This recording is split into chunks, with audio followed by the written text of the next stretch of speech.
What's going on, guys? T2RX6 here, back for another third-party review, and today we're taking a look at the Mastermind Creations Azalea.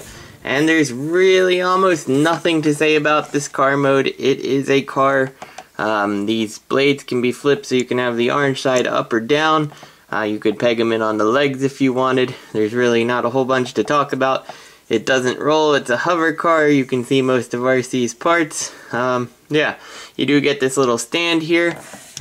You can put her down like that, but the stand is intended to peg into her pelvis area and offer a nice little stand to make her look like she's hovering. The only thing that's really able to be said about this car is it is insanely small. This is your classics Bumblebee, and he has it beat on everything. Length, maybe not width, but most definitely height. So really tiny figure. And just another comparison here. Here's the Perfect Effect Chromia. Just for comparison on size there. I gotta say right from the beginning, this is a confusing figure to me. I can't figure out if I love it or I hate it or if I'm lukewarm. Every time I mess with it, my opinion seems to change. I've pre-ordered the other colors, the Alita one, and then I believe it's supposed to be Soulless Prime. I've pre-ordered them, dropped them, pre-ordered them, dropped them. The problem is this transformation is not fun, and I'm going to show you both ways. But one thing I also wanted to point out here is you have this little tab that can flip out, and if you want, and especially if you have maybe the asterisk mode or you're going to pick up any of the other versions, you can kind of create some different vehicles out of this, which is pretty cool, I gotta say. You can take these, you fold these little handles down, you peg this together like so, like that, so you have this kind of thing going on, and then that little piece you flipped out, you can actually just peg this right on into it, and you'll see that the plug here that forms on her chest actually receives it too, so you can kind of make this different looking car. Or if you rotate these legs on down like so, you can actually extend out these knee pieces here to give her like a little wing and make like a little jet mode. So it's pretty cool, the things that have been built into this. It's just, like I said, it's a very frustrating toy to try to work with, and you'll see that as we do the transformation. You could even leave these knee pads up in her regular mode if you want, just to kind of, you know, future tech out that futuristic car.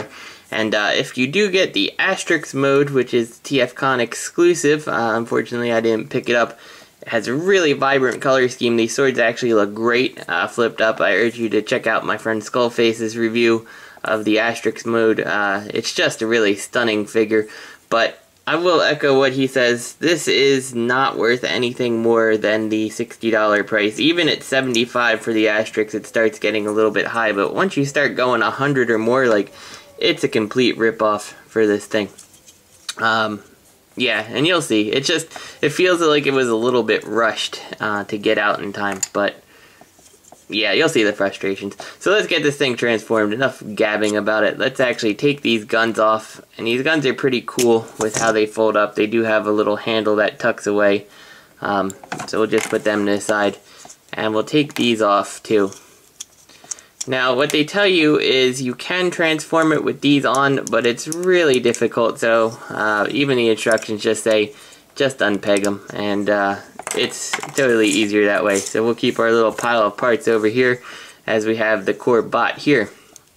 So what we'll do is we'll fold these on down, and you'll see this is actually a mistake in the instructions. They tell you to peg these in a really awkward manner. You want the fingers facing up because they do have pegs on the wrist to actually, well, you unpeg the foot, and then this wrist pegs into that like stress relief on the plastic here. So they made use of that, and that's pretty cool. It does help secure this all together, but the instructions don't tell you the right way to do it. So when we go back to her vehicle mode, so like I was saying when I accidentally shut off my camera, the instructions don't say it. So when we go back to vehicle mode, we'll point that out pretty clearly so you can see it. Anyway, let's finish up what we were doing here. Enough ADD.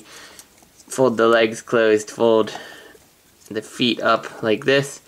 Now take this And how this works is it slides over like this out of that channel, and then you have to kind of push it and it'll make a little click as it clicks in place. You can see it locks in there. It can be difficult to do, but there we go, we got it in. So turn that, bring it down, and click it in.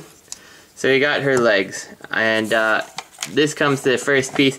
Now she can stand without needing it, but it's pretty nice that the little hover stand that they gave does have a little peg built in, so you can kind of do this and extend out her heel. And let's face it, that's just a lot better looking than that big plastic stand that came with the iGear version of this toy. I don't have her readily available to compare her with. If you want to see her, also check out Skullface's review on Azalea here. No real reason to show that again. So now we'll come up to the rest of the car here, and we can take her arms and flip them forward. You know what, let's just get them all transformed. Unpeg this, flip it around, and I like to leave the shoulder pads down. I don't really like how they look up, but you can do that if you want. So take that, I unpeg it, flip it, and I just leave them down. Flip the wrist guards and flip the hands like this. So you kind of got that going on. We'll flip these panels up, and then this is by far the hardest part about this whole thing. So what you want to do is somehow get this disconnected like so, and yep, that's gonna happen all the time. The way this thing is all crammed in there, it really does not work very well. And this is the reason that I'm unsure what I feel about this toy. Like, there's no way to get good clearance on this stuff to pull this all apart without the head popping off. And it'll even pop off when we try to get it to car mode. I do find it's easier to transform her back than it is to, or transform her to a car than it is to transform her to a robot without things popping off. But that's not to say it's not a frustrating endeavor. So once we've got all this stuff all freed up, we can flip that around like so, and take this and push on the top of her chest and her waist here, because this all compresses a bit. It's hard to see, but there we go. That compresses, and we'll put her head back on in a second. But you take this and you kind of fold this on down and in upon itself, and this neck piece here is also a little bit difficult to work with. So as this is down, it doesn't just like peg in at the top. You have to kind of give it this weird down and forward push on it to make it sit in place like so. But yeah, it doesn't really lock very well in there. That's my biggest complaint on this head piece. So you kind of get this. We'll put her head back on, and it is a really nice RC sculpt for a head. They did a good job with that. And we can actually bring these arms up so they are appropriately shoulder size. Now you can leave her like this if you want to. You don't have to put any of the other things back, so it does leave a nice, you know, semi-sleeker looking. Whoops, we lost her leg here. Let's get that fixed. There we go. So it does leave it, like I said, a nice sleeker looking bot, but you know, that's not really RC. She's always got those things on her back. So you can take these, you just plug them right into these little post pieces here, like so, on each side, like that. And see, her head just came unplugged again. So you kind of have to squeeze it on in. It doesn't hold very well. But that's RC, and overall, it looks pretty good. Again, I like to keep these particular shoulders down. If you want them up, they look like this. I just think it makes her look too wide, so I prefer them down. All her accessories, you can do a wide variety of things. They can peg on here, both the guns and the swords, like that. On this back piece here, you do have this little tab here. I'm not sure if that can accommodate the gun. I've never really tried. Yeah, it can. So you got this little slot right here, and you can plug a gun in just like that if you want. Or what I prefer to do is to actually just put the swords on her back like this, if I can get it on.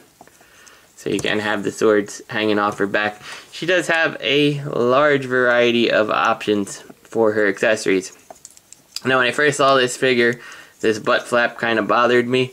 It's still not great. It's not too intrusive from the front. You don't really see it too bad, so it's kind of a non-issue. But if you want, and you don't mind losing some articulation, you can actually kind of take this and fold it up a little bit to make it more even with all the back stuff. Granted, she will lose her waist articulation, but you know, it's more elegantly hidden, and that's probably how I'm going to display mine on the shelf. So you do have the option to hide that. So let's talk articulation with this toy. The head is on a ball joint, as you saw, as it easily pops off, so plenty of range. The stupid neck piece that doesn't hold very well can give you more up and down if you really want it. The arms are ball jointed here at this cuff socket, and then actually at the chest, so you kind of got this double articulation on there. Double jointed elbow, but your wrist pad has to be out of the way. Yeah, you just swivel at the wrist with the butt flap down. You do get waist articulation and then upper torso articulation, which is nice for an action figure, but it makes her a little bit floppy, and I can't help but feel like all this stuff that comes apart would be more solid if that ball joint didn't exist there. So yeah, waist down here, these little hip skirt things are articulated and constantly getting in the way of the leg. They look good, but really kind of a pain. The legs are on a ball joint, as you can see. This thigh piece can be swiveled around if you don't like its positioning. Moves pretty easy. The knee is on a rotation joint, and then a double jointed knee here for plenty of articulation. And then as you come down to the foot here, you do have an ankle tilt, and then of course the actual rotation of the foot. So pretty decent articulation on this toy. Honestly, she is a very good posable figure. The ball joints work great, and she's certainly better than some of the other offerings out there in terms of posability and ability to stand. But, you know, she does look good next to Windblade here, but that does bring a problem that she's just not scaled to go with a masterpiece. So if you are a masterpiece collector, you know, it's not going to work. She's probably best with like your Orions and stuff, and even then she still feels like she's pretty small comparatively. So let's get one more comparison out here. I think it's probably one of the most relevant. Here is the Perfect Effect Arania, just for size comparison. You can see almost exactly the same size. Arania is a bit more bulky. She weighs quite a bit more than this one, so this actually does feel like a better figure for, if I recall correct, pretty close in cost. I think Arania was a little bit more than the Chromia version, but yeah, I mean, both of them are good figures. It's just this one is pretty frustrating, and that's not to say Arania is not, but the Chromia RC version of this is much easier to work with than this one is. So let's actually attempt to get her back to her hover car mode, and we'll call it a day. So let's just start by taking off all those accessories again, including these back pieces. Take this, flip her head around on the top, try to free this up, move the butt flap out of the way, and try to rotate this around. And it's also good to try to get these little pieces inside here while you can, because they do have to be in there. So now we got this going on. The next thing to do, and this is by far the hardest part, take this, you have to put her head through this piece and get this plastic piece on back like this. And this is not the hard part. The hard part is everything has to compress, and this little tab here has to go under this piece here, and you can see how as I push down on these bars here, you can see how that piece is lifting up to make it happen. So you kind of have to push down, giving a little bit of a pull on the white piece while you push this down, and it should click in like that. And yeah, that's what it takes. And once that happens, this is pretty locked in place. You can push your head down on this little peg. The instructions say it clicks. I've never heard a click. The click is simply these two things passing over. And once that happens, this is why I can't figure out exactly how to undo it. Oh, there we go. I figured out how to undo it without popping her head off, so that worked easier than I had anticipated. So, again, something happens, and now I start liking the mold a little bit more. Once you have this, you want to give this a tug, so you further pull out that front piece here, like that, and that'll let this front chest piece kind of fold up there. You can see her arm pad popped off because of the way that it just pegs on there. Not a super secure connection. So let's actually get to her arms here. You want to rotate them so you can actually plug the pink arm pads into the piece here, the forearm, and then, or actually I'm sorry, the bicep, and then use that double joint to swing it up and peg it in. And we'll figure out what needs to happen with these hands after, but it's usually pretty much something like this. And you also want to make sure that this ball joint is as far forward as it can go. So you can see the difference here on each side. Make sure that the ball joint's forward. Take this around, peg that in place, peg this in place, and then leave the arms like this. So you got this going on. You can close up these flaps now. Make sure these little pink thruster things are okay. You can see it's a tight fit. Things are very tight around here. So yeah, you got that going on. Then the next thing we're going to do is we're going to come down to the leg here and pop them out of the sockets here, and then rotate them like this. So you got, from the top, you should be able to see these pegs here. So this is what we want to do with our hands now. We want to take them and we want to peg the hands into here and make sure that this bottom tab in the collar goes in that stress relief hole there, like so. And we'll put the pad out like this because it's going to plug into the foot. So while we have it, we're going to do the foot here. Fold the toe in, rotate it around, use that double jointed knee to get this to peg in, and make sure that we have this arm pad in the right place, and then we should be able to plug the toe into the arm pad if we did everything right. And we didn't, because everything has come apart again on us. So let's try that again. Plug this on in like this, plug this around, and maybe it's better if we go the other way. No, it has to be this way. Come on, toe. You know you want to. There we go. Plugged it on in. And so now once we have that all plugged in, you know, just make sure to give everything a good squeeze again to make sure that it's in place. And once we have that, you can actually then fold the leg up and just kind of push on this little pink thing, because these little recesses are designed to accommodate that. And you can fold the foot all the way down to make it smooth. So we got to repeat that nightmare again on this side, and we'll just do our best. So I think it's actually because of the way this hip armor, like I said, gets in the way of everything, that it makes it a little bit hard to work with. So we've got that. We peg this on in like so. Bring the foot around. Put the armor out. Plug in the double joint here, like so. plug in our toe down there. So that should be everything. Just make sure that we squeeze all these connections together. Fold this on up and plug it in place there.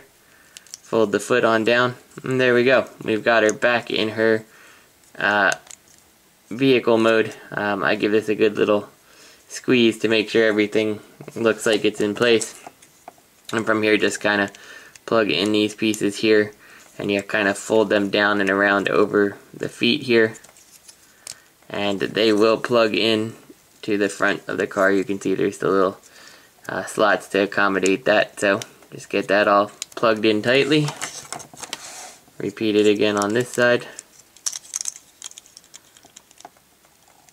Like so. There we go. We got that in. Everything's plugged in. We can put the little stand underneath somehow if you put it the right way. And I find mine always seems to tilt a little forward, but it actually does stand just fine if you just kind of only sort of plug it in, and you'll get her standing a little bit more straight when you put her down. For these, like I said, all you do is take these tabs here and plug them into the side here like this on each of these. And they don't hold very well. They could honestly stand a little bit of clear nail polish or something to make them stick. Take your guns, fold the handles in, and they just plug right in the back here to extend the back out. And there we go. The only thing that fell off here was that little stand again. But there she is, back in her little hover car mode. So again, I'm still torn. I don't dislike this. I kind of want an Alita one. I definitely want the Solus Prime colors. I think she looks awesome. But the transformation is not very fun, and while it's a superposable figure, you know, some of the fiddly bits as you're trying to pose her is a little bit frustrating. So, in my opinion, a decent $60 toy. We've paid close for less, if you look at this guy. So I really can't say it's a bad figure. It's a pretty well engineered. It's half decent size. Feels a bit small, but it's pretty decent for the price. It's just hard to figure out if I want to spend basically 120 more to get the other two repaints that I like. We'll see. So this is T2RX6. I hope you guys enjoyed the review, and I'll see you guys next week.